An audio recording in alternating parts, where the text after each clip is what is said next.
If you have a smart speaker, you have access to the entire world of NPR and St. Louis Public Radio. All the latest news and all the captivating stories. Activate our voices with yours by telling your smart speaker to play St. Louis Public Radio. From St. Louis Public Radio.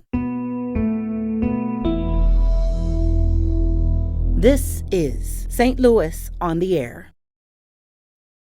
The vast majority of us are able to hold it together. We fall through discipline well within that proverbial bell curve of normalcy. Unfortunately, there are some of us who aren't blessed with the skill and the discipline to be able to keep ourselves in the bell curve of normalcy all the time. Race-based divisiveness, gender-based, religion-based, socioeconomic-based. I mean, it drilled down to the point where it was intrafamilial. It affected the dinner table. Do I think justice was served? Yes, as a matter of legal course, justice was served. As a matter of personal opinion, I think that Jacob deserved a lot better. Less time. Yes, much less time. 11 months in solitary confinement for behaving in a fashion which did not involve violence or any planning or organizing or thievery or destruction. No, he needed health care more than he needed further confinement. I'm Sarah Fensky.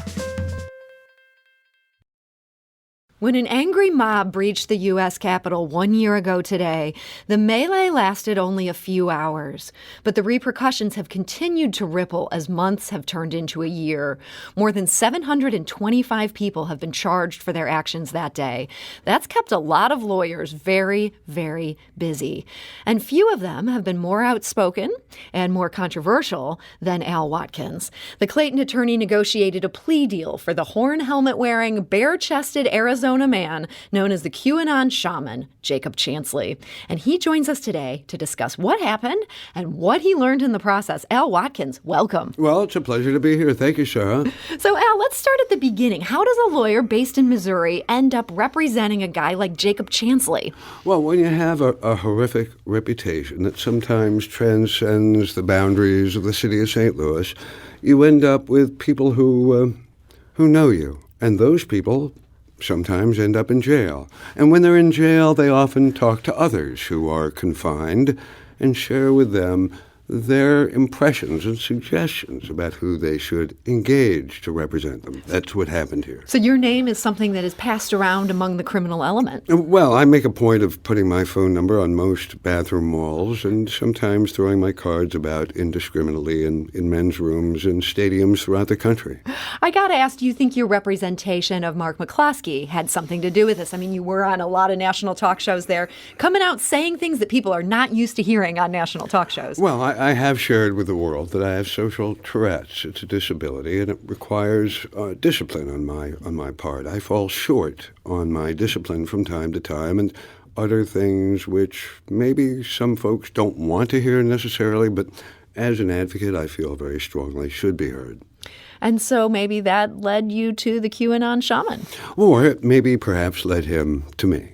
So that brings us to your representation of this guy. He really became the face, or maybe I should say the body, that embodied the storming of the Capitol. Do you think that was fair as far as his actual involvement went? No. Once I got involved in drilling down on who Jacob Chansley really was, it became very clear to me that while the reality is his face, his image became to the events of January 6th, what the swoosh is to Nike, and I've said that before, but it's really true.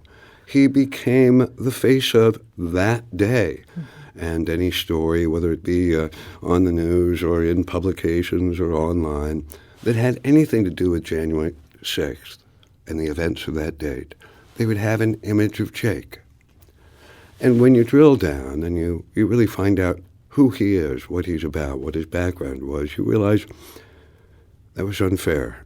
It was unfair, and I've told a number of people, and it's worthy of mentioning today, the events of January 6th have been likened to Pearl Harbor or 9/11. And in fact, as we look back at January 6th of last year, and the further we get away from that date, the more we're all going to realize and recognize that that day is the day all of us, you, me, and everyone in this country, was forced and compelled to start bellying up to the bar and owning their role, be it active or passive, in the events of January 6th, and how we all collectively created an augur, an environment so filled with divisiveness that January 6th became an event that was real. You think you blame this on divisiveness in America? That's what led people to storm the Capitol? Well, no, there's no simple explanation, but there's a combination of factors that we all have to factor in. We have to understand and recognize that we have a not insignificant percentage of our population that truly, for better or for worse, never felt like their voice had been heard. And we have a large number of people in our nation, in our brethren citizenry, in fact, perhaps all of us, I certainly speak for myself, we have our own mental health vulnerabilities. We all have them. The vast majority of us are able to hold it together. We're smart enough, we recognize what our triggers are, and we fall, through discipline, well within that proverbial bell curve of normalcy. Mm-hmm. Unfortunately, there are some of us who aren't blessed with the skill and the discipline to be able to keep ourselves in the bell curve of normalcy all the time. I don't speak for myself there. And so you have these folks that have no criminal background. They have no nefarious mindsets. They have no desire to be destructive or violent in any way, shape, or form. But something happened that put them in a position where sociostressors triggered in them the inability to maintain that normalcy within the bell curve of normalcy.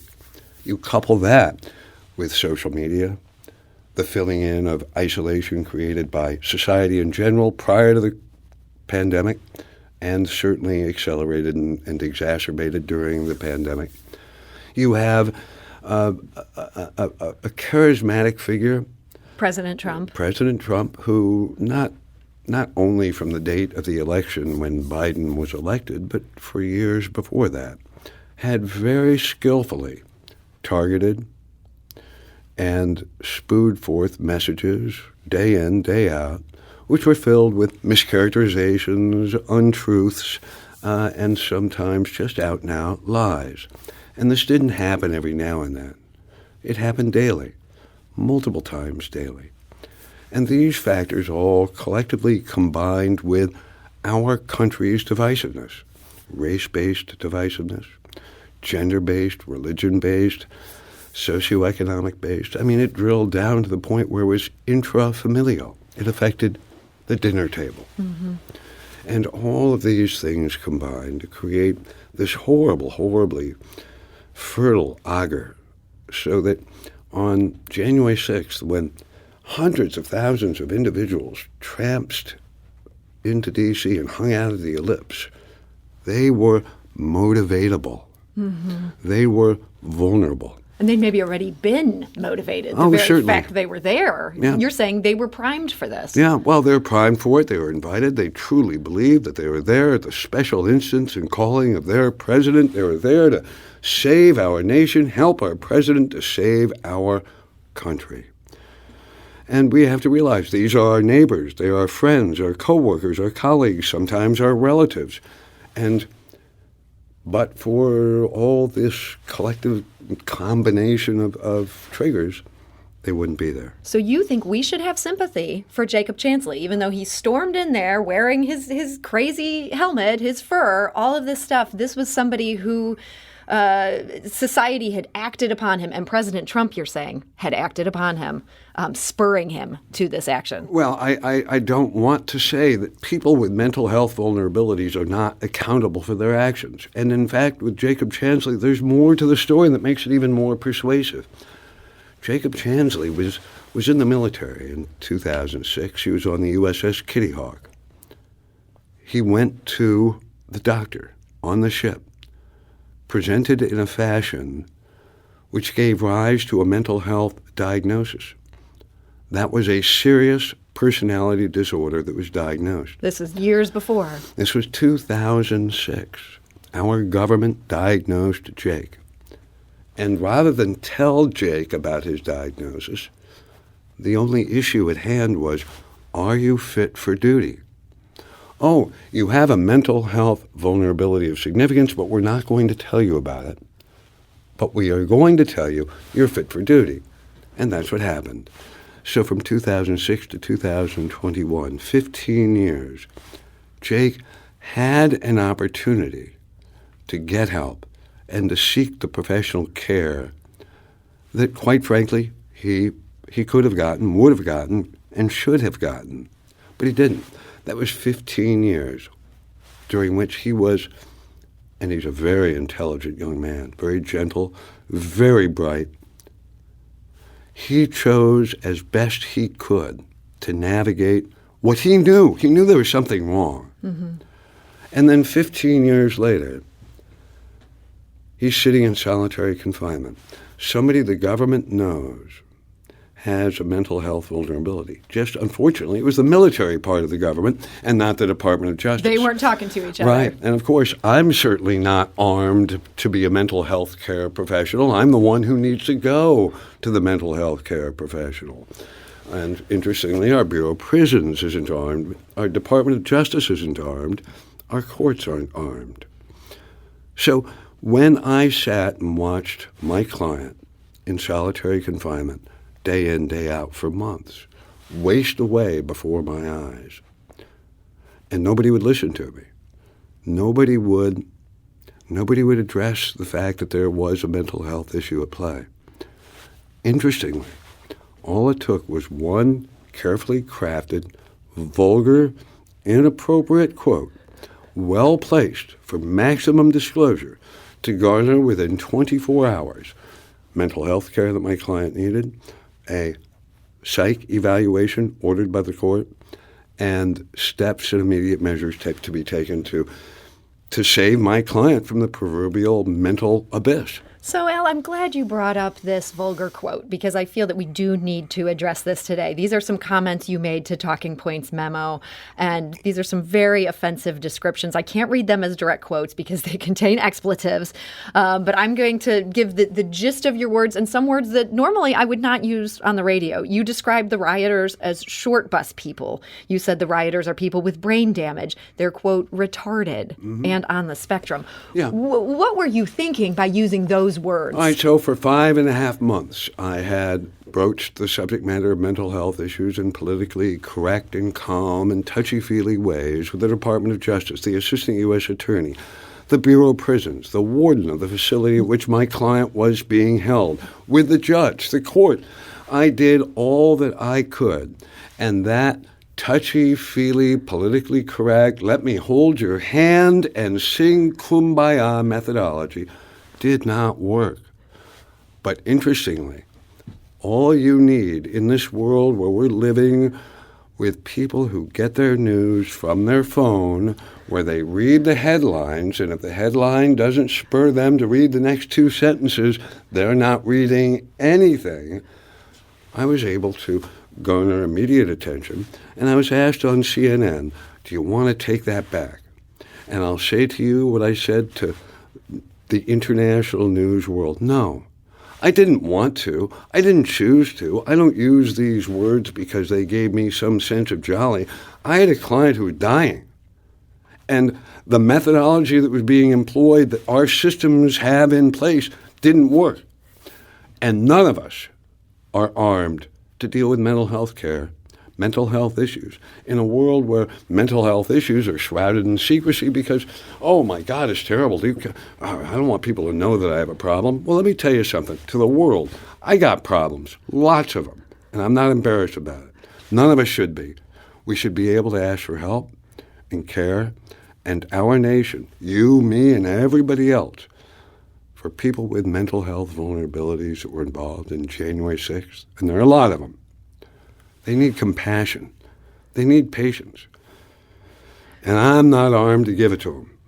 I'm an advocate, but I can advocate for compassion, and I can advocate for patience. And I told the judge at sentencing for Jake that Jake taught me a lot. He's a bright man. And these are people who do wonderful things for the world. Do I regret that I hurt people in the process? Yeah. But it was interesting. The feedback that I got immediately after that quote went public was horrendous. And it was certainly not favorable. But once it became clear what I was doing, and once the diagnosis of Jake was reconfirmed in 2021, and once the explanation for the basis of doing it came out, I garnered a remarkable amount of support from the individuals, the very individuals who wanted to string me up by my nether regions. We're talking today to Al Watkins. He's the Clayton attorney who represented the QAnon Shaman, Jacob Chansley. Went viral for some very impolitic remarks he made. He's saying there's method to his madness. This is what worked. This is what got your client out of solitary confinement. And it got him health care. Most importantly, it got him mental health care. And so what it takes in the world is not a well-crafted brief or working behind the scenes with a U.S. attorney. It takes a quote that goes so viral that people can't ignore it. Well, they can't ignore it. The Bureau of Prisons can't ignore it. The Department of Justice, right up the chain of command, can't ignore it. The U.S. District Court can't ignore it. And indeed, the judge in the black robe, very learned man, very experienced man, he couldn't ignore it. So, Al, you, even before all this happened and you're dealing with the national media, you were a pro at dealing with the local media, and you are frequently doing these kind of things to get attention to your client, and get attention for your client. There's a lot of talk in town about, does this do more help or does this do more harm? Is this giving Al a profile, or is this actually helping his clients? Well, that's a really good point. So, the vast majority, and by that I mean 99+% of my cases, are handled in a fashion which does not involve the media, does not involve publicity, does not involve anything high profile. When you have cases, though, that call for and mandate the shifting of a dialogue, a national dialogue, a local dialogue, that is the type of case that you cannot serve your client by saying no comment, because gone are those days. You don't serve your client by looking at the media, local, national, international, and saying, oh, no comment, we'll talk later. Oh, we're not trying the case in the media. The fact of the matter is, you serve your client as an advocate. And when you're a lawyer, your duty is to your client. So when there is media attention and when they see the high-profile stuff, people think, oh, it's somebody just trying to garner attention. No. There's method behind the madness, you're correct, and it's the exception, not the rule. So Jacob Chansley ended up getting 41 months in this sentence that you helped him do the plea bargain for. Do you feel like justice was served by that? And do you feel like your tactics helped him to a good sentence, or was that was a tough sentence? Well, yeah, so there's a bunch of ways to answer that. In my own pompous, egotistical, and self-centered way, I want to share with you that do I think justice was served? Yes, as a matter of legal course, justice was served. As a matter of personal opinion, I think that Jacob deserved a lot better. Less time. Yes, much less time. I believe that 11 months in solitary confinement for behaving in a fashion which did not involve violence or any planning or organizing or thievery or destruction. No, he needed health care more than he needed further confinement. But I don't make the decision. The guy in the black robe does. And when Jake first came into my care as a lawyer, the government wanted consecutive sentences of 20 years on 2 felony counts. Ultimately, we ended up with a plea deal that permitted, as a matter of public record, a range of sentencing to be submitted to the court between 41 and 51 months, with my authority under federal law to argue for a sentence beneath the minimum of the federal sentencing guidelines. And that took quite a bit of negotiating, and it could not have been undertaken and completed favorably for my client until and unless there was an appreciation by the courts and the Department of Justice for that mental health care issue. And as a result, the outcome was one which, it was a 41-month sentence. There was an 11-month service credit for the 11 months he had been in confinement. That would have been 31 months remaining under the sentencing, with the federal sentencing, truth in sentencing, he would have done 84.9% of it. He would have been home before Thanksgiving of 2023, just in time for a problem with the next election. There you go. So he is now appealing this sentence. He's using that old chestnut, which is very common in these cases where he's saying he had ineffective counsel, and that's why he signed off on this. Right. Do you feel any, do you feel insulted by the fact that he's playing the ineffective counsel card? No, I don't at all. In fact, I wish him nothing but the best. When I say that he is a gentle, intelligent, really kind man, I mean that. And I mean that as genuinely as I have ever meant anything in my life. It may not mean much to many, but for me it's not something I say routinely. I will tell you also that if there's one thing that raises my ire is when those who are vulnerable are exploited. Jake was exploited in 2006. By the military. By being fit for duty, but not being told about the diagnosis. I believe that Jake was exploited over the course of the period leading up to the events of January 6th. I believe that Jake was exploited by the national media, international media, any media at all, social media, because of his inextricable link as an image to the events of January 6th. I believe he was exploited by the Department of Justice who mischaracterized him, who he was. He wasn't a leader. It took the government 9 months to finally admit to the court that, well, no, he wasn't a planner, he wasn't an organizer, he wasn't a violent man, he wasn't assaultive, combative, destructive. 9 months while he's in solitary confinement.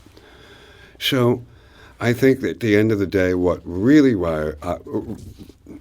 gets me going is the fact that there is somebody out there who got in Jake's ear after the sentencing, where Jake was under oath. He knew what he was pleading everything. to. I mean, Jake was completely just one of the most stunning performances of any defendant in front of a judge that I've ever seen. Been doing this for just shy of 4 decades.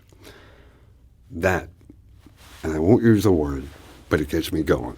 That his lawyer convinced him to file this appeal of the sentence he knew he was doing. Actually, unethically, he was not my client's lawyer at the time that he interacted with my client. That's a whole And is now representing him. Correct. Well, Al Watkins, this has been such an interesting chapter in American history, and I appreciate you joining us today to discuss it. It's my pleasure. Great to see you again. And Al is a partner in the Clayton firm Codner Watkins.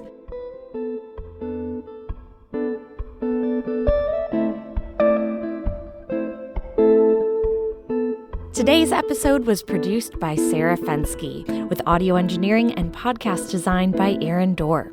Our executive producer is Alex Hoyer. St. Louis on the Air is a production of St. Louis Public Radio. Understanding starts here.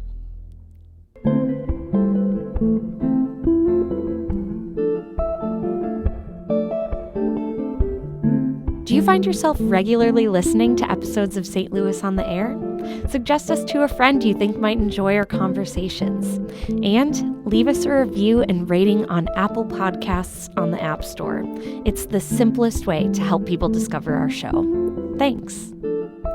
St. Louis Public Radio is a member-supported service of the University of Missouri, St. Louis. Support comes from the Missouri Forest Products Association, honoring Arbor Day on April 26th, with an ongoing commitment to sustainable stewardship and conservation of Missouri's forests. ChooseWood.com.